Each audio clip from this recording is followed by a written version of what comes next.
उपसर्ग और प्रत्यय आज फिर से रिवीजन करा दे रही हूँ। हिंदी भाषा में शब्द जो हैं दो प्रकार के होते हैं। एक मूल शब्द होते हैं, एक व्युत्पन्न या निर्मित शब्द। दो प्रकार के शब्द होते हैं। एक मूल शब्द जो जड़, जो मूल से निकला हुआ शब्द होता है, और एक जो है बनाया हुआ शब्द होता है। मूल शब्द रूढ़ होते हैं, ये निश्चित अर्थ का वहन करते हैं। मैंने मूल शब्द जो होता है उसको रूढ़ मतलब होता है जिसको अलग नहीं किया जाए, जिसको तोड़ा नहीं जाए, जिसको तोड़ा नहीं जाए, एक उसका निश्चित अर्थ होता है। तो मूल शब्द क्या है? रूढ़ होते हैं, उनका एक निश्चित अर्थ होता है। जैसे घर, नदी, लड़का, पत्र, घर का अर्थ, नदी का अर्थ एक निश्चित अर्थ होता है। इसको हम अलग नहीं कर सकते, तोड़ नहीं सकते, इसीलिए इसको रूढ़ शब्द कहते हैं। व्युत्पन्न शब्द मुख्यतः उपसर्ग माने उपसर्ग प्रत्यय से जो मिल के, जो जुड़ के शब्द बनते हैं। उपसर्ग प्रत्यय को योग से, जोड़ से जो शब्द बनते हैं उससे हम व्युत्पन्न शब्द कहते हैं। जैसे मान, अप उपसर्ग में मान लगा देने से अपमान, अप उपसर्ग में शब्द लगा देने से अपशब्द, अप उपसर्ग में वाद लगा देने से अपवाद, अप उपसर्ग में व्यय लगाने से अपव्यय, यश में अप में यश लगाने से अपयश। माने मुख्य उपसर्ग और प्रत्यय के जोड़ से बनते व्युत्पन्न से उत्पन्न हुआ अपमान, अपशब्द माने खराब शब्द, अपवाद माने एक्सेप्शनल, अपव्यय माने ज़्यादा खर्च, अपयश माने बहुत ज़्यादा जिसका यश हो गया। तो यश, अपयश नहीं, यश उस अपयश मतलब हो गया बहुत बेकार, मतलब उसकी पॉपुलैरिटी कम हो गई, खराब पॉपुलैरिटी हो गई। तो बनते हैं, शब्द बनते हैं उपसर्ग द्वारा, प्रत्यय द्वारा बनते हैं। नया शब्द है, इसको व्युत्पन्न शब्द कहते हैं।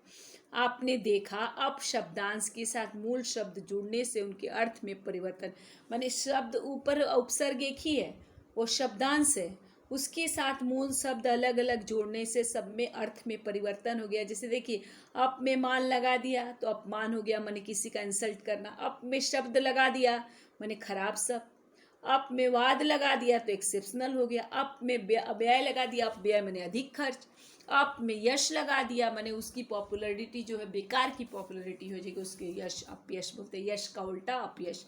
उसी तरह जो शब्दांश माने शब्द नहीं, शब्दांश किसी मूल शब्द के आरंभ में माने मूल शब्द के शुरुआत में लगकर उसके अर्थ में परिवर्तन ला देते हैं, उनको हम उपसर्ग करते हैं।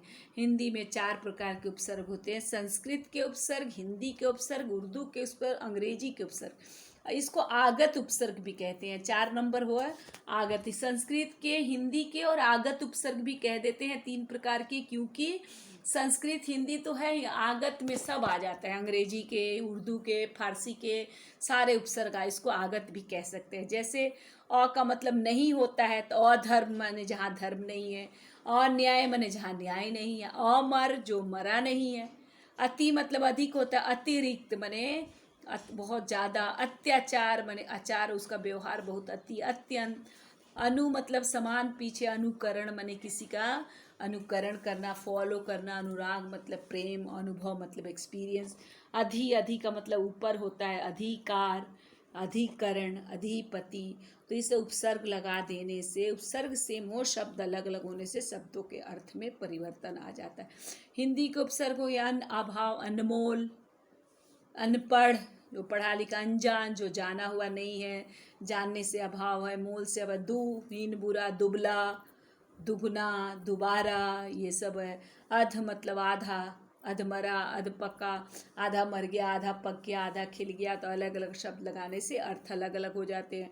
उन मतलब एक कम, 49, 59, 29, उन्ना कोटि माने 1 करोड़ से कम, 49, 29, 19 माने 20 से एक कम, 39 माने 40 से एक कम, उन मतलब एक कम होता है। उर्दू के उपसर्ग या खुश, खुशबू, खुशहाल, खुश नसीब, खुशबू मतलब कोई सुगंध, खुशहाल माने खुश, बा के साथ बदौलत, बगैर, बखूबी, दर, दरमियान, दरअसल, दरगुजर, बद, बुरा, बदमाश, बदचलन, बदनामी, सब उर्दू के उपसर्ग हैं। नीचे दिए गए उपसर्ग से शब्द बनाने, ला, लाइलाज, सर, सरफरोश, पुनः, पुनर्विवाह, विचार, प्रकाश, निर्वाह। नीचे दिए गए उपसर्ग में से मूल शब्द और उपसर्ग अलग। निर्जन में निर उपसर्ग, जन मूल शब्द। हर हाल में हर उपसर्ग, हाल मूल शब्द। प्रगति में प्र उपसर्ग गति मूल शब्द, विशेष में बी उपसर्ग शेष मूल शब्द, भर पेट में भर उपसर्ग पेट मूल शब्द, प्रतिकूल में प्रति उपसर्ग कूल मूल शब्द। इसी प्रकार जो उपसर्ग क्या है, पहले शब्दांश है, वे उत्पन्न शब्द उपसर्ग से बनते हैं। रूढ़ शब्द जो है, मूल शब्द रूढ़ होते हैं, उनको तोड़ा नहीं जाता है। उसी प्रकार प्रत्यय से शब्द बनते हैं। भारत, यह प्रत्यय, एक ही प्रत्यय के पहले दूसरे दूसरे शब्द लगाने से अर्थ में परिवर्तन हो जाता है। भारत में यह लगा के भारतीय, माने भारत से संबंधित है। जात में यह लगा के जातीय, जात से संबंधित है। शासक में यह लगा के शासकीय, शासक से संबंधित है। स्थान में यह लगा के स्थानीय, यह स्थान से संबंधित है। स्वर्ग में यह लगा के स्वर्गीय, स्वर्ग से संबंधित। स्थानीय, यह स्थानीय व्यक्ति है, माने यहीं का है। इस तरह करके प्रत्यय से हम शब्द बना सकते हैं। हम देखते हैं यह शब्दांश, माने प्रत्यय क्या है, यह, उसके साथ मूल शब्द जो जुड़ गया तो उसके अर्थ में परिवर्तन आ गया। वे शब्द जो मूल शब्द के अंत में जुड़कर उसके अर्थ में, वे शब्द नहीं होगा, शब्दांश। वे शब्दांश जो मूल शब्द के अंत में जुड़कर उसके अर्थ में परिवर्तन ला देते हैं, उसको प्रत्यय कहते हैं। प्रत्यय की विशेषता, प्रत्यय क्या है, शब्दांश है, शब्दों के अंश है, शब्द नहीं है। प्रत्यय का स्वतंत्र रूप से प्रयोग नहीं किया जा सकता, प्रत्यय स्वतंत्र नहीं होता है।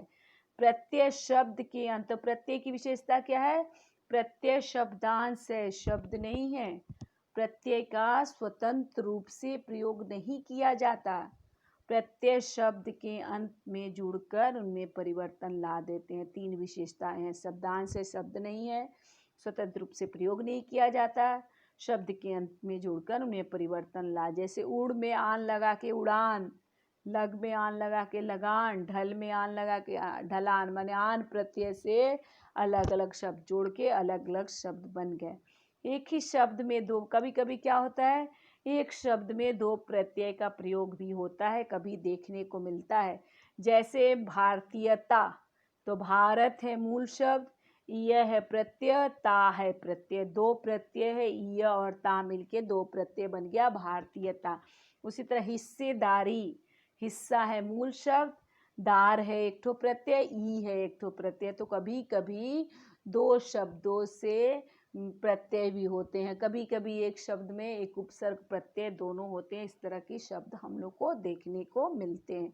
एक ही शब्द में उपसर्ग प्रत्यय दोनों ही होते हैं। जैसे विजयी, बी उपसर्ग, जय मूल शब्द, ई प्रत्यय। एक ही शब्द में उपसर्ग और मूल शब्द, उपसर्ग भी होता है, प्रत्यय भी होता है, मूल शब्द भी होता है। जैसे विजयी, जैसे पराधीनता, परा उपसर्ग, अधीन मूल शब्द, ता प्रत्यय। पराधीनता उपसर्ग और मूल शब्द प्रत्यय, मैंने एक ही शब्द में उपसर्ग प्रत्यय और मूल शब्द भी होता है। नीचे दिए गए शब्दों में से मूल शब्द तथा प्रत्यय अलग कीजिए। मूल शब्द प्रत्यय अलग करना है। घुमक्कड़, घूम जोड़ अक्कड़, स्मरणीय, स्मरण जोड़िए, स्मरण में यह प्रत्यय। हलवाइन, हलवाई में इन प्रत्यय। बर्फीला, बर्फ में ईला प्रत्यय। मोटापा, मोटा में पा प्रत्यय। पुत्री, पुत्र में बड़ी ई का प्रत्यय। इन प्रत्यय से दो दो शब्द बनाइए। आपा, बूढ़ा ज्वार, आपा बुढ़ापा। बना, आवट, बन जोड़ आवट बनावट। खुद जोड़ आई, खुद जोड़ आई खुदाई। आना, बन जोड़ आना बनाना। दान, रक्त जोड़ दान रक्तदान। चमक जोड़ ईला चमकीला।